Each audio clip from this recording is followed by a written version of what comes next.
함께하는 보건 수업 시간이에요. 여러분, 창밖에 어떤 풍경이 있으면 좋을까요?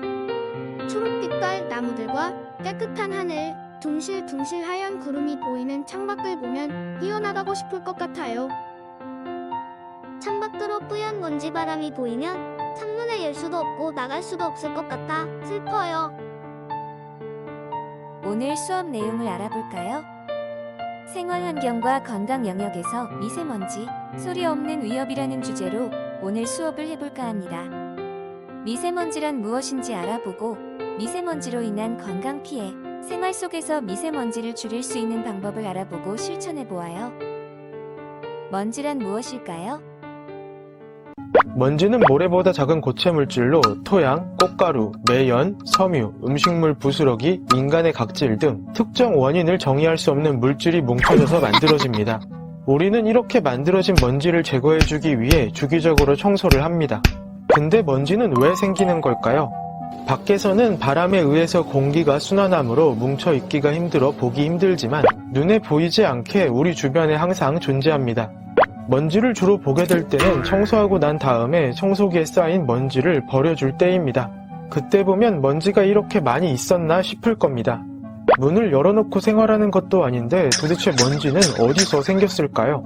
한 논문 자료에 따르면 실내 먼지의 60%는 창문이나 문, 통풍구, 신발 밑바닥 등을 통해 외부에서 들어온 거라고 하고 40%는 실내의 섬유 등에서 발생했다고 합니다. 이런 다양한 원인 물질이 뭉쳐지면서 눈에 보이는 게 먼지입니다. 먼지의 생성 원리가 어찌됐든 없어졌으면 좋겠다고 생각하는 사람이 많을 겁니다. 먼지가 없는 세상에서 살게 된다면 건강하게 오래 살 수 있을 것 같은데 먼지가 없는 세상은 어떨까요?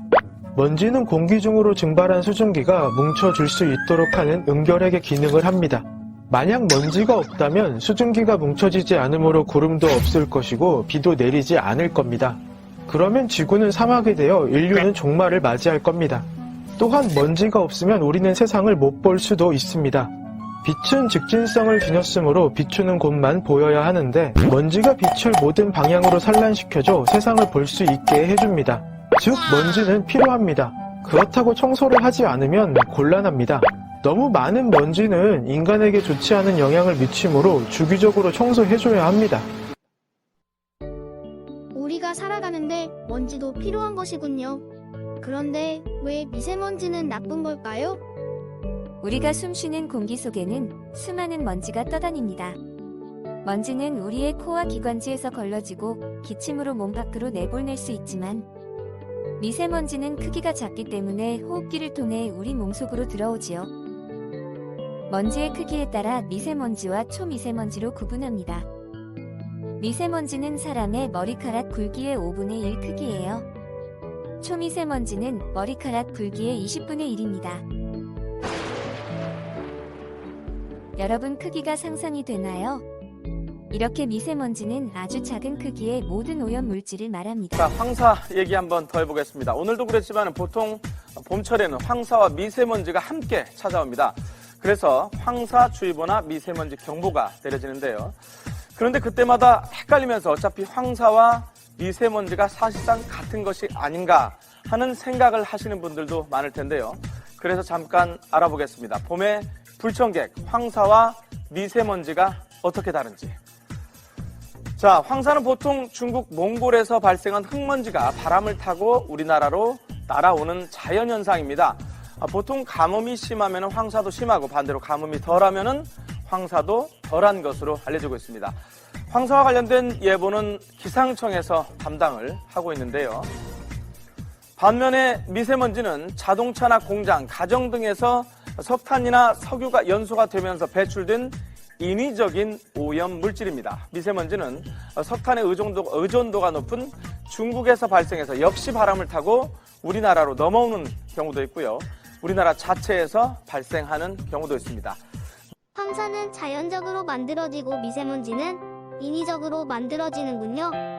더 작은 초미세먼지가 발생되는 원인에 대해서도 알아봅시다.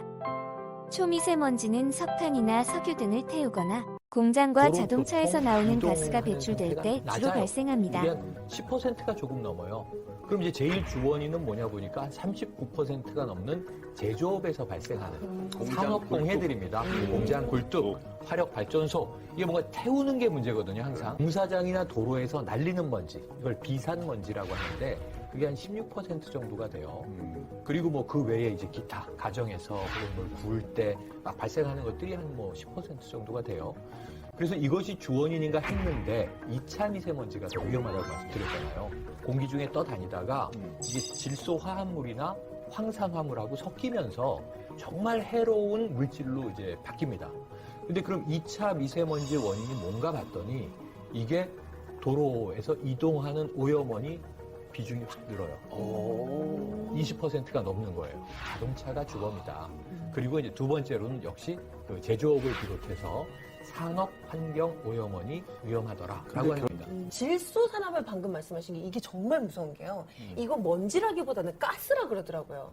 훨씬 더 위험한 문제라고 합니다. 그래서 가스. 네. 살인가스. 네. 미세먼지가 만들어지는 원인에 대해 알아보았어요. 미세먼지로 인한 피해는 어떤 것이 있나요?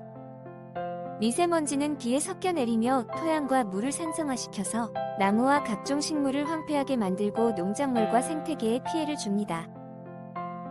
잎끝이 붉게 변한 것도 있습니다. 땅을 파보니 마늘 뿌리까지 물렀습니다. 위서부터 주고 내려가가지고 끝에 가서 이제 뿌리까지 완전히 아주 고사돼 뿌리는 거 이렇게. 무름병이라 불리는 잎집 썩은 병이 도는 겁니다. 농작물 생장엔 봄철 날씨가 중요한데 지난 겨울부터 계속된 미세먼지 탓입니다. 오늘도 전국 곳곳에선 미세먼지가 나쁨 수준이었는데요. 이 미세먼지가 사람뿐만 아니라 바다에도 심각한 영향을 주고 있었습니다. 미세먼지가 바다에 녹아들어 생태계를 바꾸고 있다고 합니다. 김윤미 기자가 보도합니다. 바닷속 질산염 증가의 주범은 자동차와 공장 매연의 주성분인 질소 산화물입니다. 그 연안에서 떨어진 곳은 대기로부터 유입되는 질소염 물질이 해양의 질소를 증가시키는 결정적인 원인이 되고 있습니다. 우리나라가 내뿜은 질소 산화물은 연간 110만 톤. 그러나 중국은 2,400만 톤이나 되는 질소 산화물을 대기 중으로 뿜어내 바다로 스며들고 있습니다. 질산염이 폭증하면서 해양 생태계도 달라지고 있습니다. 이렇게 생태계에 피해를 주는가 하면 생활 환경에도 피해를 줍니다. 시야를 흐리게 하여 비행기나 여객선 오늘 운항에 하루 지장을 인천공항에서 초래하지요. 운항에 차질이 생긴 여객기는 200편이 넘습니다. 짙은 안개와 미세먼지로 인천공항 활주로 내 가시거리가 확보되지 않아 이착륙이 제한된 겁니다. 일부 승객들은 비행기 안에서 4시간 넘게 대기하는 등 불편을 겪었습니다. 그럼 이제 마지막으로 사람의 건강에 미치는 피해를 알아보겠습니다. 미세먼지는 코와 기관지에서 걸려지지 않고 폐까지 도달했습니다. 그리고 숨을 내쉬어도 빠져나가지 않고 폐포에 붙어 악영향을 끼칩니다. 뿐만 아니라 일부는 폐포막을 통과해 혈관으로 침투합니다. 미세먼지 속에는 많은 유해 성분이 있으며 우리 몸속으로 들어와 혈액을 타고 돌아다닌다니 너무 무서워요. 그래서 1급 발암물질로 지정되었군요. 미세먼지로 인해 겉으로 드러나는 증상에는 탈모, 알레르기성 결막염과 비염, 피부 트러블, 아토피 피부염, 중이염, 호흡기 질환과 피부주름 등이 있습니다. 더 위험한 것은 몸속에서 나타나는 증상들인데요. 뇌졸중, 혈액순환장애, 만성염증, 생식기와 신경계 이상, 치매, 부정맥, 태아의 뇌성장과 발달지체, 그리고 폐암을 발생시킬 수도 있고 사망에 이를 수도 있습니다. 미세먼지가 발생했을 때 대응 요령에 대해 알아보겠습니다. 우리나라의 경우 초미세먼지 관측과 예보는 2015년부터 시작되었어요. 항상 미세먼지 예보를 확인하면 대응하기 쉽습니다. 환경부에서 운영하는 에어코리아를 통해 미세먼지 예보를 확인해요. 고농도 미세먼지가 장기간 지속되는 경우에는 단기간에 미세먼지를 줄여 대기질을 개선하기 위해 우리는 대중교통을 이용하고 사업장에서는 오염물질 배출을 줄입니다. 미세먼지가 나쁜 날에는 외출은 가급적 자제하고 호흡량 증가로 미세먼지 흡입이 우려되는 격렬한 외부 활동을 줄여주세요. 꼭 외출을 해야 할 때는 보건용 마스크를 착용합니다. 외출 시에는 미세먼지 농도가 높은 도로변, 공사장은 피하고요. 외출 후 실내에 들어가기 전에는 외출복을 터는 것이 좋습니다. 손과 발은 물론 깨끗이 샤워해서 몸에 붙어있는 미세먼지를 제거합니다. 앞에서 공부한 것처럼 미세먼지는 요리를 하거나 청소를 할 때도 만들어집니다. 미세먼지가 나쁜 날은 우선적으로 공기청정기를 사용하는 것이 좋지만 공기청정기가 실내 공기의 모든 유해 물질을 낮춰주지는 않습니다. 미세먼지가 나쁜 날에도 10분씩 하루 3번, 요리할 때는 30분 이상 환기하는 것을 기억합니다.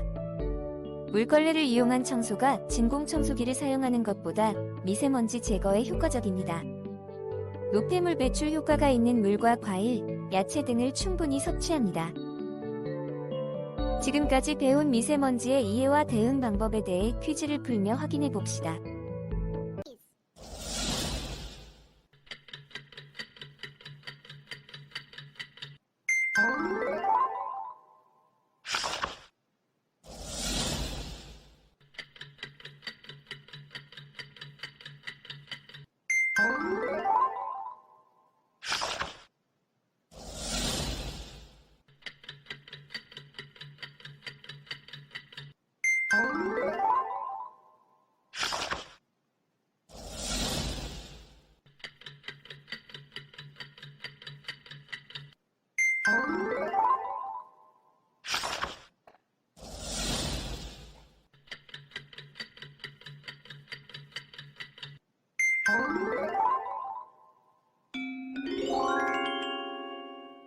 일상생활에서 미세먼지를 줄이는 실천을 합시다.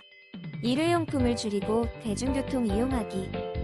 전기에너지를 줄이고 공기정화식물을 키워보아요. 보물 같은 여러분 건강합시다.